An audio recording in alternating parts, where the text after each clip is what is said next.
Come with me, Jake Turner, as I travel the back roads talking with your neighbors and crop experts about best practices in weed control in soybeans. All you need is a minute, an Authority Minute.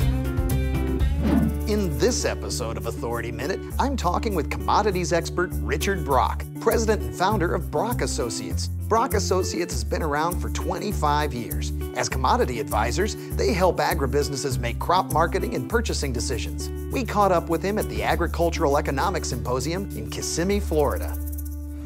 Jake. Richard. Good to see you. Good to see you. Thank you so much for taking time with the Authority Minute. I know you're a featured speaker here at the symposium and you're just on a break, so let's get to it. All right, let's do it.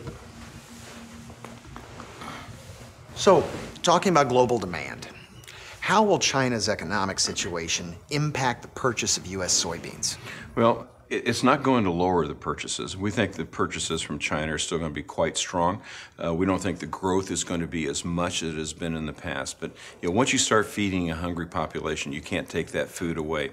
And for political reasons, and I can't say that I understand it or anyone else understands it, but China wants to be self-sufficient in corn, but they do not want to be self-sufficient in soybeans. So they're going to be a major buyer of our soybeans for many years to come. Well, looking at another market, what kind of competition can we expect in the export market from South America? Brazil's grown quite a bit. Argentina's grown some, but not a lot. And we're going to have competition. Whenever you get soybeans over $13 a bushel, someone's going to find a way to grow more of them. And they have, but it's a seasonal competition. For example, our exports to China will start to drop off here in another couple of months as the Brazilian and Argentina beans start to hit the market, and then it comes back up. But they can't outproduce us. They've gained market share on us, but we still have a very large market share of the world soybean export market. And so while they're competitive, we're just as competitive in the bean market, and we have the technology, I think, in the U.S. to outproduce them still on a per acre basis, and that's a big advantage. We were talking about the price driving competition. What can U.S. soybean growers expect from soybean pricing in 2013, and do they have the acres to meet the demand? Right now they don't. I think because corn is, from a purely economical point of view, a lot of people think is a more profitable crop to grow this year in soybeans, and particularly when you look at the South, we're seeing a big shift in acres from cotton to corn. We're going to see a big increase in corn acres, and we don't think we're going to see much of an increase at all in soybean acres. So relatively speaking, that's going to help support the price of soybeans versus corn. We think corn prices, if we get this crop planted, will be substantially lower come fall. We think soybeans will be slightly lower, but we still think they'll be in double digits, which on a relative basis makes planting soybeans this spring look pretty profitable for most producers. Well, that kind of makes me ask you, with so many folks switching to corn on corn, why is soybeans still a good investment? Well, soybeans is a good investment, particularly in many areas where you have what we call a yield drag problem, where corn, you have a lowering of yield. The soil just can't keep up with it. So rotating soybeans is very, very beneficial when farmers have a heavy soil. Plus, I think the farmers have realized that in the last 10 years, it just pays to have your risk spread out. And soybeans, it still is a very good crop. And I think the other thing that we see is some of the technology in soybean production is just now starting to hit. And so I think we're going to start seeing better yield increases in soybeans relative to corn over the next few years.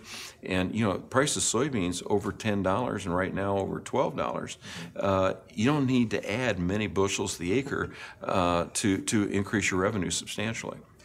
You were talking about risk, and what risk level you're comfortable with is so important. What advice would you give to growers about strategies to adjust to volatile grain pricing in general?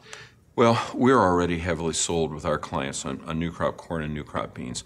I think you've got to divide your risk between the cyclical price trends right now and the profitability of the crops. And whether you're a soybean producer or a corn producer right now, everything is still very profitable. And so you've got to divide your risk on getting your inputs bought right and getting your outputs sold correctly, and not trying to leg into that profit portfolio. Well, oftentimes it's better to have a higher investment up front to protect your crop and it's worth the return in the fall.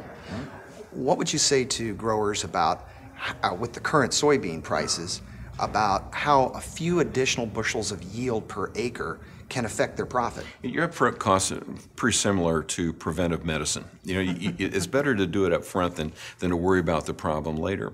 When you're looking at this high price of a crop, you need to really put as much of the input that's going to help produce that crop up front, so that you don't have to worry about it say 6 weeks to a month down the road. Because when you're looking at $13 soybeans, you say you add 3 bushels the acre, that's $39 an acre.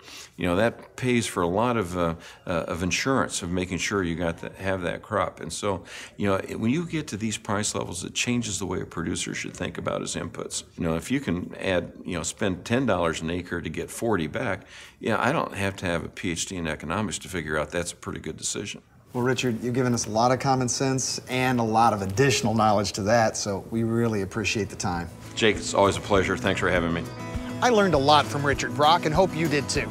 Just remember that consulting with a grain marketing specialist for expert input, experience, and a sound understanding of the commodities market is very helpful in determining the right marketing choice for you. One right choice you can make is to watch all the Authority Minute episodes. And I love reading your questions and comments, so keep them coming at authorityminute.com. Just takes a minute. An Authority Minute. See you soon.